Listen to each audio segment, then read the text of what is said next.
안녕하세요. 네, 안녕하세요. 잘 지내셨나요? 보름 만에 뵙는 건데, 오늘은 103쪽. 오늘만 지나면, 오늘이 금요일이죠. 네, 오늘만 지나면 더 많이 공부하실 수 있는 주말이, 네. 10시간씩 공부하실 수 있는 주말이 내일, 모레, 이틀이 옵니다. 103쪽 보실 겁니다. 103쪽. 103쪽 토지 이동부터 보실 텐데요. 드디어 이제 특강 시기가 왔네요. 네. 여기 한 필지 토지가 있을 겁니다. 이 토지에 관한 정보가 수집이 될 거예요. 수집되는 방법은 두 가지 방법으로 수집이 되죠. 조사와 측량의 방법으로 수집이 될 겁니다. 이때의 정보는 무엇을 의미할까요? 소재, 그렇죠. 지번, 지목, 면적, 경계, 좌표를 얘기할 겁니다. 이를 토지의 표시라고 얘기하죠. 토지의 표시라고 얘기할 겁니다. 그래서 이 토지 표시에 관한 정보가 수집이 될 테고, 부수적으로 소유자에 관한 정보도 수집이 이루어지게 될 겁니다. 소유자에 관한 정보는 이름, 주민번호, 주소를 의미하게 되겠죠. 이렇게 조사와 측량의 방법으로 수집이 되는데, 이때 이 세 가지는 당연히 조사의 방법으로 수집이 이루어질 테고, 그 다음에 이 세 가지는 측량의 방법으로 이루어질 테고, 소유자에 관한 정보는 사람을 측량할 수는 없죠. 따라서 사람은 조사의 방법으로 수집이 될 겁니다. 이 수집된 정보는 지적공부라는 공적인 장부에 토지 표시에 관한 정보와 소유자에 관한 정보가 등록이 이루어지게 될 겁니다. 이 등록된 정보는 지적소관청에 의해서 관리가 이루어질 테고, 궁극적으로는 주권자인 국민에게 그 정보는 공적으로 보여주게 될 겁니다. 이를 지적제도라고 얘기를 했습니다. 맞습니까? 그렇죠. 지적제도죠. 그런데 이러한 토지의 표시에 관한 정보가 달라지는 경우가 있더라는 겁니다. 소재가 달라질 수도 있고, 지번이 달라질 수도 있고, 지목이 달라질 수도 있고, 면적이 달라질 수도 있고, 경계 좌표가 달라질 수도 있을 겁니다. 즉, 토지 표시에 관한 정보가 변경이 되는 경우가 있더라는 겁니다.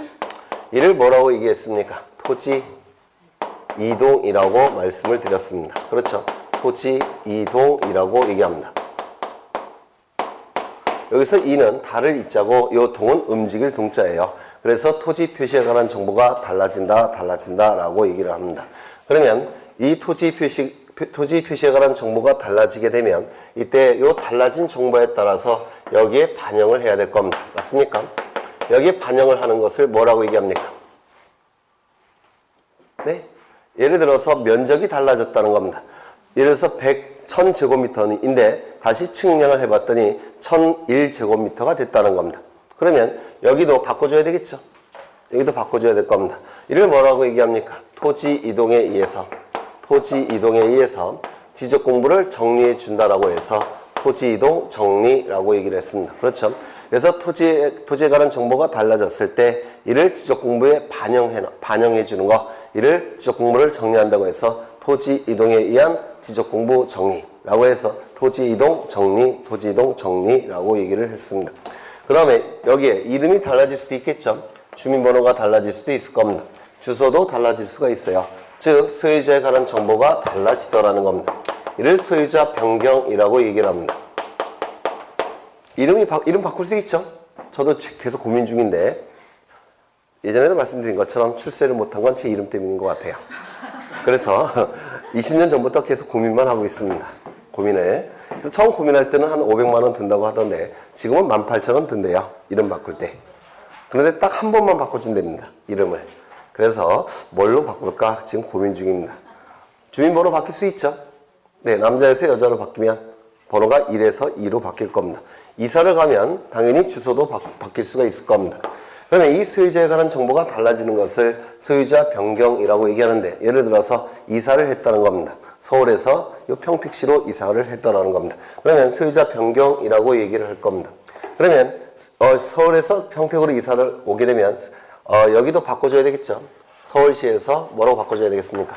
평택시로 바꿔줘야 될 겁니다. 즉 이 소유자에 관한 정보가 달라졌을 때 여기에 반영을 해줘야 되는데 이를 뭐라고 부릅니까? 소유자 정리라고 얘기를 할 겁니다. 소유자 정리라고 얘기를 합니다.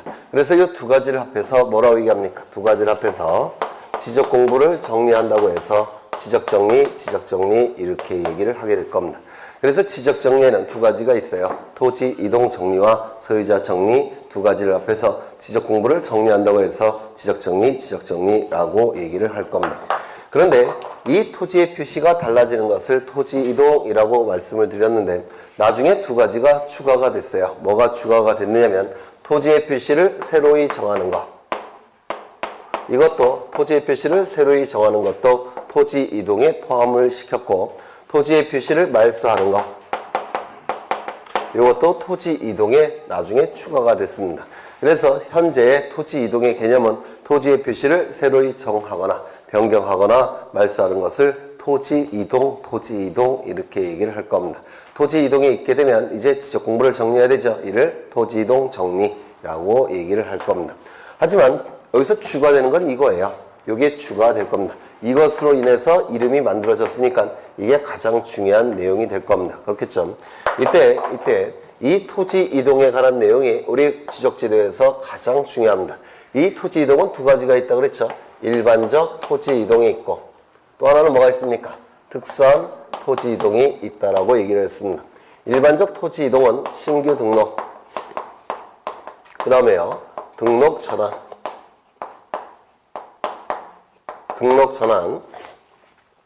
분할, 합병, 지목 변경, 바다가 된 토지의 등록 말소, 바다가 된 토지의 등록을 말소하는 것. 이를 일반적 토지 이동이라고 말씀을 드렸죠. 이 용어는 자꾸 읽으셔서 익숙해지셔야 될 겁니다. 그 다음에 특수한 토지 이동은 뭐가 있었습니까? 등록상 정정 또는 등록상 오류 정정이라고도 부릅니다. 두 번째는요, 축척 변경. 그래서 이 두 가지가 가장 어렵고 또한 시험에 가장 잘 나오는 부분이 될 겁니다. 그 다음에 뭐가 있습니까? 지번 변경, 토지의 표시 방법 변경,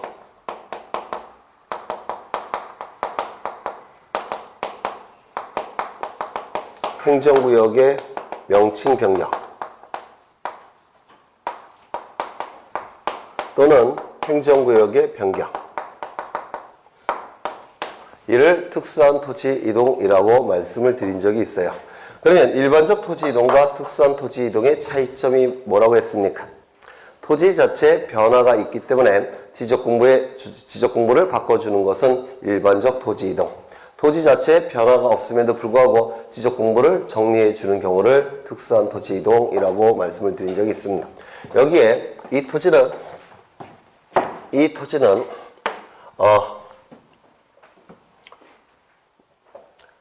밭으로 사용되는 토지입니다. 밭으로 사용되는 밭농사 토지예요. 밭농사 토지라고 한다면 지목은 밭전자를 써서 전이라고 지적 공부에 등록이 될 겁니다. 밭농사 토지니까 밭전자를 써서 지적 공부에 밭전자를 써서 전으로 등록이 될 겁니다. 그런데 이 토지가 대지로 바뀌었다는 겁니다. 그러면 대지의 경우에는 지적 공부에 뭐라고 등록하겠습니까? 대로 등록을 할 겁니다. 맞습니까? 그러면 이 밭농사 토지가 대지로 바뀌기 위해서 먼저 땅속에 상수도 시설 설치해야 될 겁니다. 그 다음에 하수도 시설도 설치해야 되겠죠? 그렇겠죠? 또한 전기선도 설치해야 되고 또 전화선, 인터넷선, 정화조 시설 이런 것들을 설치를 해야 될 겁니다. 이런 것들을 설치하는 것을 뭐라고 하느냐면 형질이 바뀌었다라고 얘기합니다. 토지의 형질이 바뀌었다. 형태와 질이 바뀌는 것을 형질 변경이라고 불러요. 그러면 지적 공부에는 뭐라고 등록되어 있었겠습니까? 처음에 여기에는 네, 전으로 등록되어 있었죠. 그런데 이제 뭐로 바뀌어야 됩니까? 대로 바뀌게 될 겁니다. 이를 뭐라고 부르냐면 지목 변경이라고 불러요. 그러면 토지 자체에 변화가 있습니까? 있죠? 없습니까? 형과 질이 바뀌었죠. 토지 형태와 토지의 성질이 바뀐 걸 형질 변경 이렇게 얘기를 합니다. 토지 자체에 변화가 있습니다. 토지 자체에 변화가 있기 때문에 지적공부 정리해졌습니까? 전에서대로. 그렇죠. 이를 일반적 토지 이동 이렇게 얘기를 하겠다는 겁니다. 토지 자체에 변화가 있기 때문에 지적공부를 정리해야 되는 경우를 일반적 토지 이동 이렇게 불러요.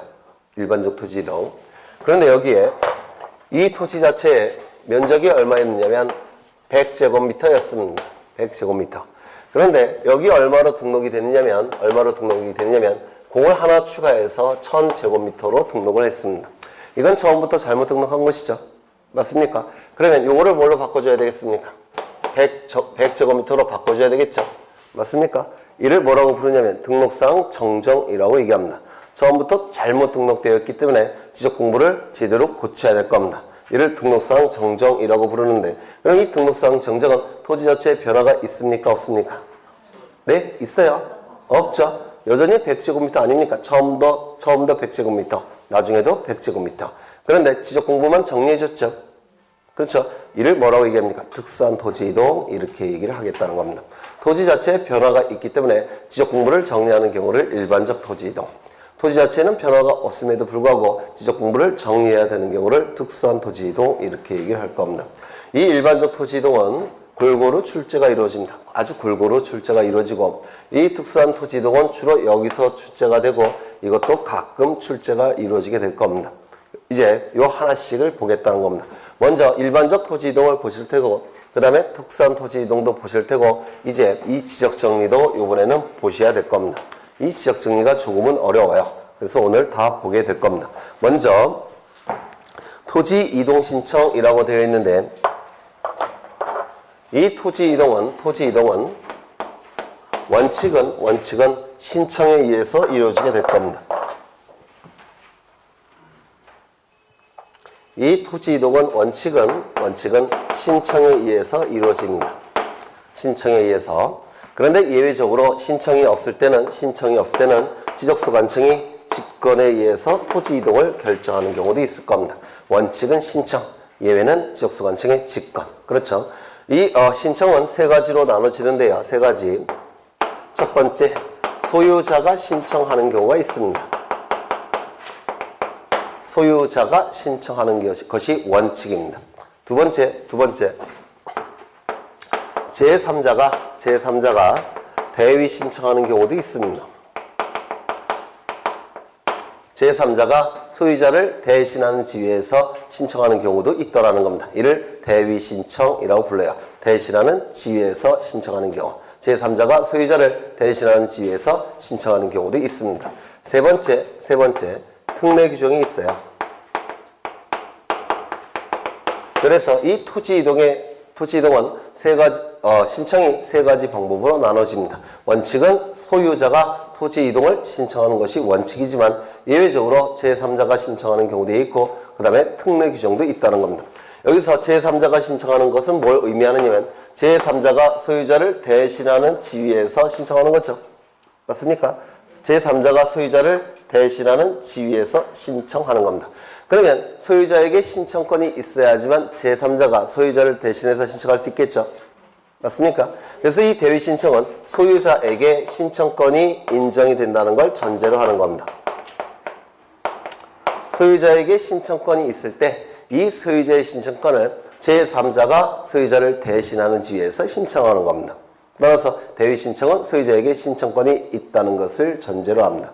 그런데 이 특례 규정은 뭐냐면 특별한 예외 규정이라는 뜻인데, 이 특례 규정은 소유자의 신청권을 처음부터 박탈합니다. 소유자에게 신청권이 없어요. 소유자에게 신청권이 없고 다른 자가 자신의 권리로서 직접 신청하는 겁니다. 이거는 제3자가 자신의 권리로서 직접 신청하는 겁니다. 이 차이점 느끼십니까? 대위 신청은 소유자의 신청권을 제3자가 소유자를 대신하는 지위에서 신청하는 것이고, 이 특례 규정은 소유자의 신청권을 처음부터 박탈합니다. 소유자의 신청권은 없어요. 다만 다른 자가 자신의 권리로서 이 토지 이동을 직접 신청하는 겁니다. 이걸 특례 규정이라고 불러요. 소유자의 신청권을 박탈하고 있기 때문에 특별한 예외 규정, 특례 규정 이렇게 얘기를 하게 될 겁니다. 여기서 주로 출제가 되는 것은 이 대위 신청입니다. 요 대위 신청 4가지를 반드시 암기하셔야 됩니다. 무조건 나온다라고 생각을 하셔야 될 겁니다. 책을 보겠습니다. 103쪽을 보시면 토지의 이동 신청이라고 나와 있고 토지 이동의 의미가 나와 있죠. 작년에도 출제가 됐으니까 반드시 암기하셔야 됩니다. 토지 이동의 개념은 뭡니까? 토지의 표시를 새로이 정하거나 변경하거나 말소하는 것을 토지 이동이라고 말씀드렸죠. 이 토지 이동이라는 단어가 나온 것은 토지의 표시가 변경된 것, 이게 토지 이동이에요. 이 토지 이동이라는 용어 자체가 일본에서 만든 용어입니다. 일제시대 때 만들어진 용어예요. 그래서 익숙하지는 않을 겁니다. 이동, 달라졌다라는 뜻입니다. 즉 토지의 표시가 변경된 것을 일본 놈들은 토지 이동 이렇게 부른 겁니다. 일제시대 때. 근데 여기에 2가지가 추가가 된 겁니다. 토지의 표시를 새로이 정하는 것, 이게 추가가 됐고 토지의 표시를 말소하는 것, 이게 2가지가 추가가 된 겁니다. 여기서 토지의 표시를 새로이 정한 것은 요거를 얘기합니다. 신규 등록. 토지의 표시를 새로 정하는 것, 신규 등록을 얘기하는 것이고 토지의 표시를 말소하는 것은 요거를 얘기하는 겁니다. 요거, 토지의 표시를 말소하는 것. 그리고 요 4가지는 뭐가 되겠습니까? 토지의 표시가 변경되는 것. 그게 바로 여기에 해당이 되는 것들입니다. 여하간 토지 이동의 의, 요거를 반드시 외우셔야 되고요. 2번을 보시면 토지 표시에 해당하지 않는 것은 토지 이동이라 할 수 없다. 그렇겠죠? 소재, 지번, 지목, 면적, 경계, 좌표값을 새로이 정하거나 변경하거나 말소하는 것만을 토지 이동이라고 얘기합니다. 따라서 소지, 지면, 경좌표와 관련이 없는 것들은 토지 이동이라고 얘기할 수가 없을 겁니다. 따라서 토지 소유자의 변경, 이는 토지 이동이 아니겠죠? 이는 토지 이동이 아니라 소유자 변경이 될 겁니다. 그렇죠? 그 다음에 소유자의 주소 변경, 이것도 토지 이동입니까? 아니겠죠? 이것도 소유자 변경에 해당이 되겠죠. 그 다음에 토지 등급의 변경. 토지 등급의 변경은 소재, 지번, 지목, 면적, 경계, 좌표, 즉 토지 표시입니까? 아니죠. 따라서 이것도 토지 이동이 될 수가 없을 겁니다. 개별 공시지가의 변경. 이것도 소재, 지번, 지목, 면적, 경계, 좌표가 아니죠. 따라서 이것도 토지 이동이라고 얘기할 수가 없을 겁니다. 이건 기출 지문인데요. 또 나올 여지가 있기 때문에 좀 기억해 두셔야 될 겁니다. 뭐 외우실 필요가 없죠. 소지, 지면, 경좌표와 관련된 것만 토지 이동이 될 겁니다. 그 다음에 3번에 토지 이동은 행정처분이다. 이거 대단히 중요하죠. 헌법재판소와 대법원이 이 토지 이동이 행정처분인지 아닌지에 대해서 정면 충돌했다고 말씀드린 적이 있습니다. 그래서 헌법재판소는 토지 이동이라고 받고 행정처분으로 받고 행정처분이 되게 되면 행정소송 제기가 가능해요. 그런데 행정처분이 아닌 것으로 보게 되면 행정소송 제기가 불가능합니다. 여기에 대해서 헌법재판소와 대법원이 정면 충돌을 한 적이 있기 때문에 이 행정처분이라는 거 반드시 기억해 두셔야 될 겁니다. 일반적 토지이동, 특수한 토지이동 나와 있는데 토지 자체에 변화가 있기 때문에 지적 공부를 정리하는 거 그게 뭐라고요? 일반적 토지이동. 골고루 출제가 이루어집니다. 토지 자체에 변화가 없지만 지적 공부를 바꿔줘야 되는 경우가 있어요. 이를 특수한 토지이동이라고 얘기하는데 주로 등록상 정정과 축적 변경이 주로 출제가 이루어지게 될 겁니다. 그 다음에 한 페이지 넘겨보시면 측량 여부가 나와 있는데 오른쪽 측량을 요하지 않는 경우 요거를 기억하시면 될 겁니다. 이 측량은 언제 하느냐면 면적, 경계, 좌표값이 수집이 돼야 될 때 이때 하는 게 측량이에요. 말씀드렸죠? 면적, 경계, 좌표값을 수집하기 위한 것이 바로 측량입니다. 그래서 면적, 경계, 좌표와 관련이 없는 것은 측량이라고 볼 수가 없을 겁니다. 그렇죠? 이걸 외우시는 게 아니라 면적, 경계, 좌표값을 수집할 때 하는 것이 수집하는 방법이 측량이다. 이걸 기억하시면 될 겁니다. 먼저 합병. 합병은 면적을 새롭게 구하기 위해서 측량할 필요가 있습니까? 없습니다. 그냥 덧셈만 해주면 돼요. 그렇죠? 덧셈만 하면 되기 때문에 이때는 측량이 필요 없다라고 얘기할 겁니다. 지목은 면적, 경계, 좌표와 전혀 다른 내용이죠. 이는 조사를 통해서 수집하는 것이지 측량을 통해서 수집하는 게 아닐 겁니다. 바다가 된 토지의 등록 말소 가로 안에 전부라고 돼 있죠. 전부 없어지는 것이라서 새롭게 면적, 경계, 좌표값을 구하는 경우가 없습니다. 그런데 일부를 말소한다고 한다면 새로운 경계가 나타나고 새로운 경계가 나타나기 때문에 면적도 새로 구해져야 될 겁니다. 따라서 이때는 측량을 해야 될 겁니다. 그래서 바다가 된 토지의 등록 말소는 전부 말소할 때는 측량이 필요 없지만 일부 말소가 이루어질 때는 측량이 필요하다라고 얘기를 할 겁니다. 토지 이동의 시기도 출제가 이루어지니까 좀 기억해 두셔야 되는데 신규 등록 밑줄 쳐져 있죠? 등록시. 그 다음에 등록 전환, 분할 합병, 지목 변경, 도시개발사업. 이때는 어느 시점에 토지 이동이 있는 것으로 간주가 됩니까? 준공된 때. 밑줄 치셔야 되겠죠?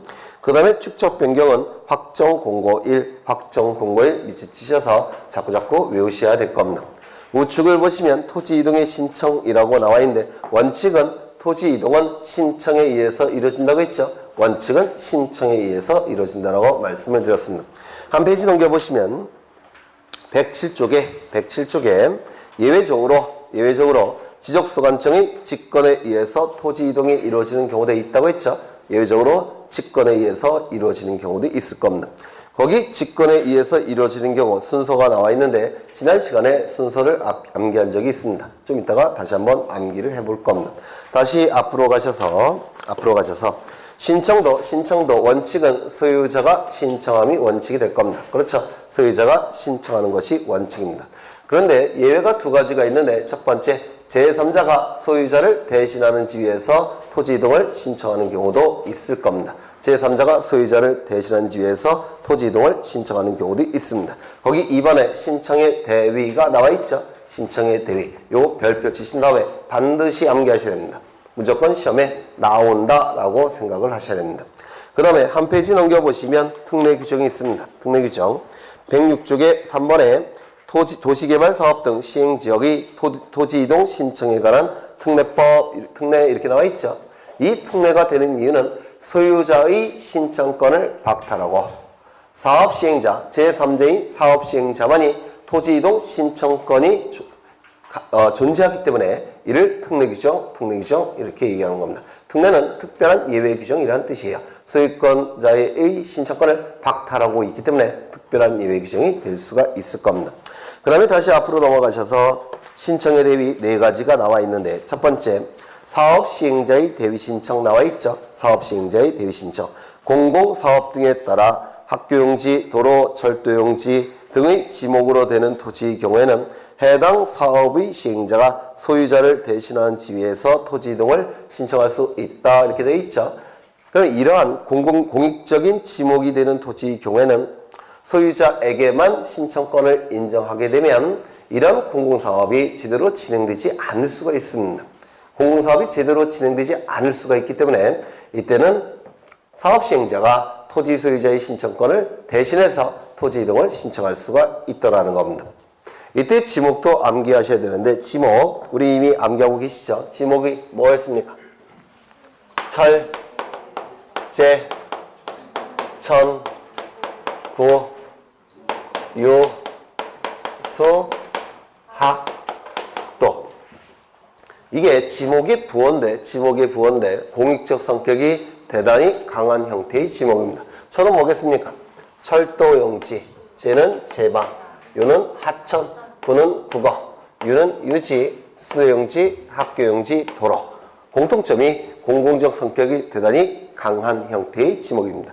이런 공공적 성격이 강한 지목이 될 때 소유자에게만 토지이동 신청권을 부여하게 되면 이 공공적 사업이 제대로 진행되지 않을 수가 있습니다. 소유자가 거부하면 어떻게 하겠습니까? 안 되겠죠. 따라서 이때는 소유자가 신청하지 않을 때는 사업시행자가 소유자를 대신한 지위에서 토지 이동을 신청할 수 있는 방법을 마련해 준 겁니다. 공공적 사업이 원활하게 진행될 수 있도록 하기 위해서.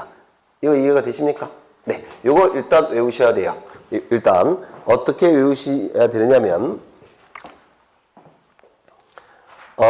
공공사업, 이걸 외우시면 되겠죠. 공공사업이 시행되는 경우는 사업시행자가 소유자를 대신한 지위에서 토지 이동을 신청할 수가 있다는 겁니다. 공공사업, 공익적 성격이 강한 사업이 될 겁니다. 두 번째, 국가나 지방자치단체의 대위신청이라고 되어 있는데 국가나 지방자치단체는 법인이죠. 법인. 국가나 지방자치단체는 법인입니다. 법인. 법이 인정한 사람이라는 뜻이에요. 사람은 두 가지가 있죠. 자연인도 있을 테고 법인도 존재합니다. 그런데 이 자연인은 팔다리가 있습니까? 팔과 다리가 있어요. 이 팔과 다리를 이용해서 토지 이동을 신청할 수가 있습니다. 팔다리가 있으니까, 그렇죠? 팔다리가 있으니까 지적소관청에 걸어갈 겁니다. 지적소관청에 걸어가서 서류를 손으로 제출하겠죠. 문제는 이 법인은 팔다리가 있습니까? 없습니까? 법이 인정한 사람. 없겠죠? 그럼 팔다리 역할을 하는 자가 필요합니다. 팔다리의 역할을 하는 자가 필요해요. 이 역할을 하는 자가 누구겠습니까? 대표자예요. 대표자가 팔다리 역할을 하게 됩니다.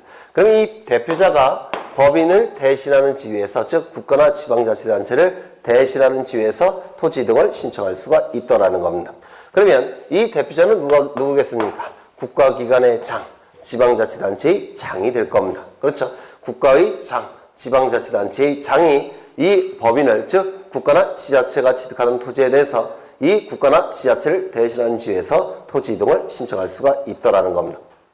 뭐 어렵지 않죠? 네. 두 번째는, 첫 번째는 뭐였습니까? 공공사업. 즉 철제, 천구, 유수, 학도. 두 번째는요, 뭐였습니까? 국가나 지방자치단체가 취득하는 경우에는 국가기관의 장, 지자체의 장이 이 국가나 지자체를 대신하는 지위에서 토지 이동을 신청할 수가 있더라는 겁니다. 그렇죠? 두 가지 외우셨습니다. 세 번째는 뭐가 있습니까? 공동주택의 부지가 있겠죠. 주택법에 따른 공동주택의 부지. 공동주택의 부지는 아파트를 얘기할 겁니다. 맞습니까? 아파트. 그러면 이 아파트의 경우에는 소유권자들이 다 따로 있겠죠. 그 자를 뭐라고 얘기합니까? 구분소유권자라고 얘기하겠죠. 그러면 구분소유권자들의 대표자가 하나가 있는데 누구겠습니까? 관리인. 그렇죠. 그런데 이 관리인은 구분소유권자가 10명 이상일 때만 관리인이 있는 거 아십니까? 직권법에서 공부하셨죠? 맞습니까? 그러면 이 구분소유권자가 10명 이상일 때는 관리인이 이 구분소유자를 대신한 지위에서 토지 이동을 신청할 수가 있더라는 겁니다. 그런데 구분소유권이 10개 미만일 때는 관리인이 있습니까? 없습니까? 없겠죠. 그때는 공유자의 대표자가 대신한 지위에서 토지 이동을 신청할 수가 있을 겁니다. 이건 아파트가 들어섰을 때를 얘기하는 것이고, 아파트가 아직 들어서지 않는다면 그때는 구분소유권자가 없겠죠. 그때 누가 있겠습니까? 아파트를 세운 자가 있겠죠. 사업시행자. 그 자가 대신한 지위에서 토지 이동을 신청할 수가 있을 겁니다. 그래서 요 세 번째 외우셔야 되는데, 주택법에 따른 공동주택의 부지가 되는 경우, 이때는 관리인이나 사업시행자가 소유자를 대신한 지위에서 토지 이동을 신청할 수가 있을 겁니다. 관리인이 없을 때는 대표자가 소유자를 대신한 지위에서 토지 이동을 신청할 수가 있을 겁니다. 지금까지 세 가지를 외우셨어요. 첫 번째 뭐 했습니까? 공공사업. 두 번째는요, 국가나 지자체. 세 번째는 공동주택의 부지. 그렇죠. 세 가지 외우셔야 되고, 이제 마지막으로 가장 중요한 것이 뭡니까? 채권자입니다. 채권자 대위 신청. 요게 가장 중요하죠. 요거를 좀 보겠습니다. 여기에 한 필지 토지가 있습니다. 여기에 한 필지 토지가 있는데요. 이 토지의 소유권자는 갑입니다. 갑이 을과 매매 계약을 체결합니다. 문제는 한 필지 토지 전부에 대해서 매매 계약을 체결한 게 아니고요. 일부에 대해서만 매매 계약을 체결을 했다는 겁니다. 일부만. 토지 일부에 대해서만. 일부에 대해서는 매매 계약 체결할 수 있습니까? 네? 있습니다. 사적 자치 원칙상 당연히 일부에 대한 토지 매매 가능합니다. 그러면 이제 소유권 이전 등기까지 이루어지게 된다면 갑이 가진 소유권은 을의 소유권으로 변동이 될 겁니다. 맞습니까? 문제는 일부에 대한 소유권 이전 등기 가능합니까? 불가능해요.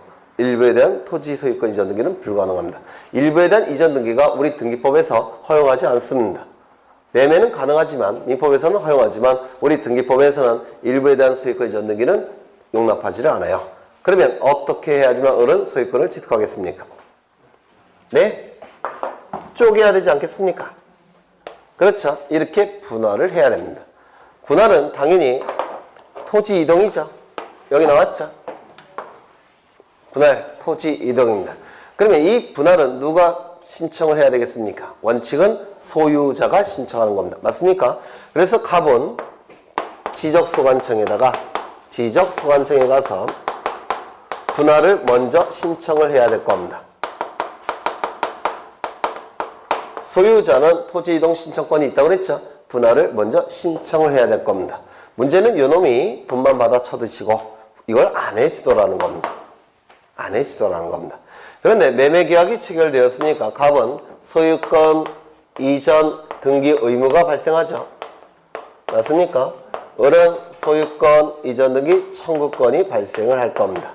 즉 갑은 채무자고 을은 채권자입니다. 채무자가 토지 이동을 신청하지 아니할 때 이때 채권자가 이 갑의 토지 이동 신청을 대신 행사할 수 있는 지위를 인정할 필요가 있을까요? 없을까요? 네? 있겠죠. 얘가 안 해줬을 때 언제까지나 기다릴 수 있는 건 아니지 않습니까? 마냥 기다려야만 됩니까? 그건 아니겠죠. 그래서 채권자는 채무자의 소유자의 토지 이동 신청권을 대신 행사할 수도 있더라는 겁니다. 채권자는 채무자인 소유자의 토지 이동 신청권을 대신 행사할 수도 있더라는 겁니다. 네 가지 암기하고 가십니다. 첫 번째 뭐였습니까? 공공사업. 이때의 지목은 철제, 전구, 유수, 학도. 두 번째 뭐였죠? 국가나 지자체. 그때는 국가기관의 장, 지자체의 장이 대위 신청할 수 있었죠. 세 번째 뭐였습니까? 네, 공동주택의 부지. 그때는 관리인이나 사업시행자가 대위 신청할 수 있었죠. 관리인이 없을 때는 누가 신청하는 겁니까? 대표자. 그렇죠. 그 다음에 마지막으로 채권자. 채권자는 토지 이동을 대신 신청할 수가 있을 겁니다. 여기서 요 채권자는 채무자를 대신한 지위에서 토지 이동을 신청할 수가 있는데 그렇다면 만약에 지상권자라고 한다면 소유자인 설정자를 대신한 지위에서 토지 이동 신청할 수 있습니까? 없습니까? 없습니다. 왜요? 지상권자는 물권자에 불과하죠. 물권자. 또한 이게 지상권 설정이라고 한다면 지상권은 부동산 토지 일부에 대해서 지상권 설정 등이 가능합니까? 민법에서 하셨을 텐데 용의물권은 부동산 일부도 가능하죠. 네, 따라서 토지 이동을 대신 신청할 필요도 아예 없습니다. 그래서 채권자만 토지 이동을 대신 신청할 수 있다는 거 이걸 좀 기억해 두셔야 됩니다. 네 가지 외워두십니다. 첫 번째 뭐였습니까? 네? 첫 번째 공공사업. 공공사업으로 인해서 철제, 전구, 유수, 학도의 지목이 되는 경우. 두 번째 뭐였습니까? 네? 국가나 지자체가 취득하는 경우. 그때 국가기관의 장, 지자체의 장이 국가나 지자체를 대신한 지위에서 토지 이동 신청했죠. 세 번째 뭐였습니까? 공동주택의 부지. 그렇죠. 공동주택의 부지는 관리인이나 사업시행자가. 관리인이 없을 때는 대표자가. 그렇죠. 네 번째는 뭐였습니까? 채권자가 대위 신청할 수 있었습니다. 그렇죠. 이거 반드시 외우셔야 됩니다. 이거는 그냥 나온다고 생각하셔야 돼요. 시험에. 그 다음에 특례 규정이 나와 있는데 106쪽을 보시면 도시개발사업 등 시행지역의 토지 이동 신청에 관한 특례라고 되어 있는데 이 도시개발사업이 시행이 되는 경우에는 소유자에게 토지 이동 신청권을 인정하게 되면 이때는 도시개발사업이 중단될 여지가 있습니다. 소유자마다 어떤 놈은 토지 이동을 신청해주고 어떤 놈은 토지 이동을 신청해주지 않는다면 이게 도시개발사업이 중구난방이 돼버려요. 따라서 도시개발사업이 중단될 여지가 발생하게 됩니다. 이를 막기 위해서 어떻게 할 수밖에 없습니까? 소유자의 신청권을 박탈할 수밖에 없더라는 겁니다. 소유자의 신청권을 박탈하고 누구에게만 토지 이동 신청권을 인정하면 됩니까? 도시개발사업 시행자만이 토지 이동 신청권을 인정하게 되면 이렇게 중구난방이 되는 것을 막을 수가 있습니다. 이거 이해가 되십니까? 네, 그렇죠. 그래서 도시개발사업이 시행이 되는 경우에는 처음부터 소유자의 신청권을 박탈하게 됩니다. 그리고 사업시행자만이 토지 이동 신청권을 인정하게 돼요. 이거 이해가 되셔야 되는데 그래서 특례규정이라고 얘기하는 겁니다. 소유자의 신청권을 박탈하고 있기 때문에 이를 특례규정이라고 얘기를 합니다. 그 다음에 거기 밑줄을 좀 치죠. 3번을 보시면 도시개발사업 등 시행지역의 토지 이동 신청에 관한 특례 이렇게 나와 있는데 거기 셋째 줄 보시면 해당 사업의 시행자가 지적소관청에 토지 이동을 신청하여야 한다라고 되어 있죠. 따라서 사업 시행자만이 토지 이동 신청 권한이 있는 겁니다. 소유자의 신청권은 박탈되어 있는 겁니다. 사업 시행자 밑줄 치셔야 될 테고 그렇다면 소유자가 토지 이동 신청을 하고 싶다면 어떻게 할 수밖에 없습니까? 직접 신청은 못하겠죠. 따라서 사업 시행자에게 요청할 수밖에 없을 겁니다. 요청. 그래서 맨 밑에서 둘째 줄 위로 올라가 보시면 요청이라는 문구 있습니까? 요청 동그라미 치십니다. 요청. 그 다음에 오른쪽을 보시면 지적소관청의 직권에 의한 토지 이동이 나와 있는데 요 순서 우리가 앞에서 첫째 시간에 지지난주에 공부하신 적이 있어요. 요 순서를 반드시 외우셔야 됩니다. 첫 번째, 토지 이동에 관한 현재의 상황을 어떻게 조사할지 계획을 수립해야 됩니다. 토지 이동에 관한 현재의 상황을 어떻게 조사할지 지적소관청은 계획을 수립해야 됩니다. 여기 이동이라는 문구에 동그라미 치시고 뭐라고 출제됐다고 했습니까? 토지 이용 현황 조사 계획 이렇게 출제가 됐습니다. 토지 이동과 토지 이용은 전혀 의미가 다르죠. 여기 토지 이동은 달라진다는 뜻이에요. 그런데 뭐라고 출제가 되느냐면 토지 이용이라고 출제를 했습니다. 토지 이용 현황 조사 계획 수립 이렇게 두 번이나 출제가 됐어요. 맞는 지문입니까? 틀린 지문입니까? 틀린 지문이 되는 겁니다. 토지 이용 현황 조사 계획 수립이 아니라 토지 이동 현황 조사 계획 수립입니다. 이용은 사용한다는 뜻이죠. 이동은 달라졌다는 뜻입니다. 의미가 완전히 다릅니다. 그래서 먼저 토지 이동에 관한 현재의 상황을 어떻게 조사할지 계획을 먼저 수립해야 될 겁니다. 계획이 수립됐다면 이제 현장에 가서 조사를 해야 되겠죠. 현장에 가서 수립된 계획에 따라서 조사를 해야 될 겁니다. 이 조사가 이루어지면 각종 정보들이 수집되겠죠. 소재, 지번, 지목에 관한 각종 정보들이 수집이 될 겁니다. 이 수집된 정보를 가지고 토지 이동 조사부라는 장부에 적습니다. 토지 이동 조사부라는 장부에 적습니다. 거기 나와 있죠? 토지 이동 조사부라는 문구 나와 있습니까? 네. 토지 이동 조사부라는 장부에 적습니다. 그러면 그 정보들이 토지 이동 조사부라는 장부에 적혀 있을 텐데 그 장부를 가지고 이 지적소관청에 돌아옵니다. 청사로 돌아와요. 돌아와서 그 조사부에 적힌 정보를 가지고 중요한 정보를 추려내서 토지 이동 조서라는 서류를 작성합니다. 토지 이동 조서 작성. 이 조서까지 작성이 되면 이제 지적 공부를 직권으로 정리할 수가 있습니다. 한 페이지 다음에 직권 정리가 나오게 될 겁니다. 이 순서를 외우셔야 돼요. 시간의 흐름에 따라서 진행이 되고 있기 때문에 순서 암기하는 거 어렵지 않을 겁니다. 첫 번째 뭡니까? 계획 수립. 토지 이동 현황 조사 계획 수립. 두 번째 뭡니까? 토지 이동 조사. 토지 이동 조사.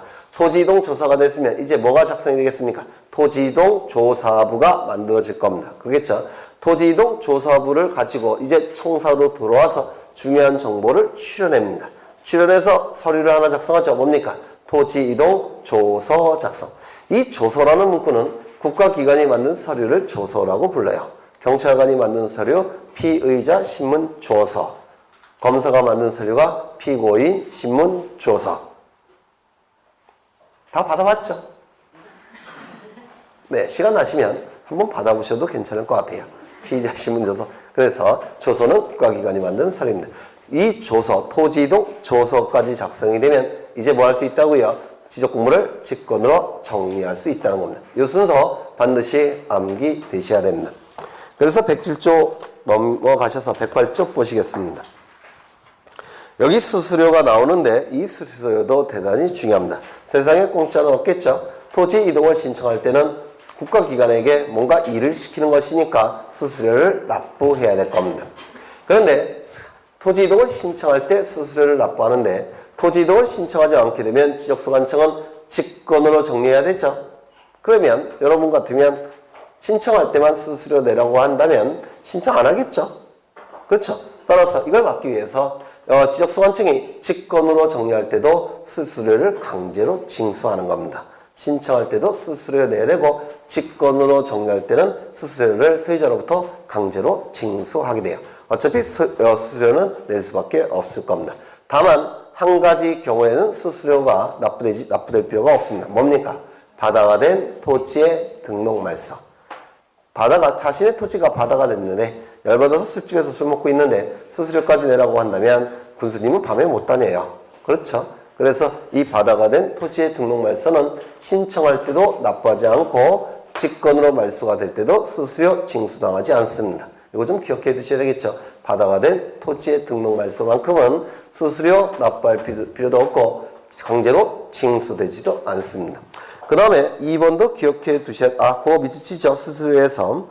다만 바다로 된 토지의 등록 말소, 바다가 된 토지의 지적 공모를 등록 말소하는 경우에는 수수료를 징수하지 아니한다. 납부하지도 않고 징수하지도 않습니다. 그 다음에 2번도 중요한데요. 이 수수료는 언제까지 내야 되는가? 언제까지입니까? 정리한 날로부터 30일. 30일 동그라미 치셔서 암기하십니다. 그 다음에 이제 하나씩 보겠다는 겁니다. 토지 이동에 관한 원인행위인 이 신규 등록부터 하나씩 보겠다는 겁니다. 그런데 이런 걸 다 할 수는 없고요. 시간이 너무 모자라서 1월 달에 했고 쉬운 거는 좀 넘어가겠습니다. 쉬운 것들은. 여기 신규 등록은 뭐 어려운 게 없죠. 신규 등록. 지적공부에 맨 처음에 등록하는 것을 신규 등록이라고 얘기할 겁니다. 지적공부에 맨 처음에 등록하는 거. 그렇죠. 여기서 출제가 되는 것은 먼저 첫 번째 사유 발생일로부터 60일 이내에 신청해야 된다는 거. 요게 출제가 될 수 있겠죠. 사유 발생일로부터 60일 이내에 신청한다는 것. 60일 이내에 신청하지 않게 되면 어떻게 해야 됩니까? 지적소관청은 직권으로 등록하게 될 겁니다. 그렇겠죠? 지적소관청은 직권으로 등록하게 될 겁니다. 신규 등록을 신청하게 되면 지적소관청은 지적공부를 처음으로 만들어주겠죠? 맞습니까? 지적공부에 등록을 하게 될 겁니다. 이때 소유자도 등록되겠죠? 소유자도 등록이 될 겁니다. 그러면 지적소관청은 신청인에게 소유권이 있는지 여부를 확인해야 되겠습니까? 확인해야 될 겁니다. 따라서 신청인은 소유권을 증명하는 서류를 제출해야 됩니다. 소유권을 증명하는 서류. 그래서 소유권을 증명하는 서류가 출제될 여지가 있습니다. 거기 첨부서면 나와 있죠. 1, 2, 3, 4 요거 체크하시고 암기되셔야 됩니다. 먼저 법원의 확정 판결서 정본 또는 사본이 있다면 이 판결서에는 소유권임을 표시하는 내용이 들어가 있겠죠. 따라서 소유권을 증명할 수 있는 서류가 됩니까? 될 수 있을 겁니다. 그렇죠. 법원의 확정 판결은 소유권을 증명하는 서류가 될 수가 있습니다. 두 번째, 공유수면 매립법에 따른 준공검사 확인증 4번. 이 준공검사 확인증 안에는 누가 매립했는지 표시되어 있을까요? 표시되어 있지 않을까요? 표시되어 있겠죠. 맞습니까? 준공검사 확인증 안에는 누가 매립했는지 여부가 표시되어 있을 겁니다. 그러면 그 자는 매립한 자는 소유자가 되는 거니까 소유권을 증명할 수 있는 서류가 될 수가 있다는 겁니다. 첫 번째 뭐였습니까? 법원의 확정 판결. 그렇죠. 두 번째는요. 준공검사 확인증. 세 번째, 도시계획구역의 토지인데 도시계획구역 내의 토지입니다. 그런데 지적공부가 없어요. 지적공부가 없습니다. 도시계획구역 내의 토지인데도 불구하고 지적공부가 없습니다. 지적공부가 없다면 등기부도 없을 겁니다. 등기부도 없을 겁니다. 그러면 이 부동산은 누구 소유일 가능성이 가장 높겠습니까? 국가입니다. 무주의 부동산일 가능성이 높기 때문에 국유재산일 가능성이 가장 높을 겁니다. 맞습니까? 이 국유재산의 총괄관리청은 총괄적인 관리청은 기획재정부 장관입니다. 기획재정부 장관이 국유재산의 총괄적인 관리청이에요. 그러면 이 기획재정부 장관이 국유재산을 누구에게 넘기겠다는 거냐면 지방자치단체에게 넘기겠다는 겁니다. 그러면 국유재산을 기획재정부 장관이 지방자치단체에게 넘긴다고 한다면 협의해야 되겠죠? 협의해야 될 겁니다. 기획재정부 장관과 누구와 협의해야 되겠습니까? 지방자치단체의 장과 협의하겠죠? 그러면 협의서가 작성이 될 테고 이 협의서 안에는 국유재산이 지자체로 넘어간다는 내용이 들어가 있겠습니까? 들어가 있을 겁니다. 따라서 이 협의서는 소유권을 증명할 수 있는 서류가 될 수가 있다는 겁니다. 협의서. 그러면 세 가지 암기되셨죠? 첫 번째 뭡니까? 법원의 확정 판결. 맞습니까? 법원의 확정 판결. 두 번째는요. 준공검사 확인증. 준공검사 확인증. 세 번째는 뭡니까? 협의서. 협의서가 될 겁니다. 그렇죠? 기획재정부 장관과 지방자치단체의 장이 협의한 협의서. 그렇죠? 그런데 여기 보시면 정본이라는 문구가 나오죠. 법원의 확정 판결 정본. 이 정본은 뭐냐면 판결서 자체는 원본이라고 불러요. 원본. 판결서 자체는 원본이라고 부릅니다. 그런데 이 원본은 법원에서 가지고 있어야 돼요. 원고 피고에게 주지를 않습니다. 원본은 법원이 가지고 있어야 됩니다. 그런데 이 원고 피고에게 서류 판결서를 줘야 되는데 원본은 줄 수가 없죠. 그래서 원본과 같은 효력이 있는 판결서 복사본을 줍니다. 이게 정본이라는 거예요. 그래서 판결서를 복사하고 사각형 직인을 딱 찍습니다. 판결서 복사본에 사각형 직인을 딱 찍고요. 그 직인 안에는 정본 이렇게 쓰여져 있습니다. 이 판결서 복사본에 정본 직인이 찍혀 있는 것을 정본이라고 얘기하는데 이 정본은 원본과 같은 효력이 있습니다. 원본과 같은 효력이 있어요. 그래서 정본이 들어가고요. 또한 1번부터 3번, 4번까지 전부 다 사본이 되어 있죠. 이건 단순한 복사본이 되는데 이 사본을 제출하게 되면 지적소관청은 전산망을 이용해서 컴퓨터망을 이용해서 쉽게 확인할 수가 있습니다. 따라서 사본이 다 포함이 되는 겁니다. 사본이. 그러면 이제 다시 한번 외우십니다. 네 가지. 첫 번째, 법원의 판결서, 확정 판결서, 정본 4번. 두 번째는요, 준공, 검사, 확인증 4번. 그렇죠. 4번. 그 다음에 뭐가 있습니까? 협의서 4번. 그 다음에 기타. 요 네 가지 반드시 외우셔야 될 겁니다. 그 다음에 그 밑에 3번을 보시면 이것도 자주 출제가 되는데요. 뭐 당연한 내용이죠. 위 이의 어느 하나에 해당하는 서류를 지적소관청이 관리하고 있는 경우, 즉 가지고 있는 경우에는 지적소관청이 가지고 있는데 또 제출할 필요가 있습니까? 없겠죠. 없을 겁니다. 이때는 지적소관청이 확인으로서 그 서류 제출을 대신할 수 있다라고 되어 있습니다. 여기서 확인 동그라미 치셔야 될 겁니다. 확인. 넘어가겠습니다. 이제 등록전환이 나오는데 등록전환 이건 좀 쳤다 할까요? 네, 쳤다 하겠습니다.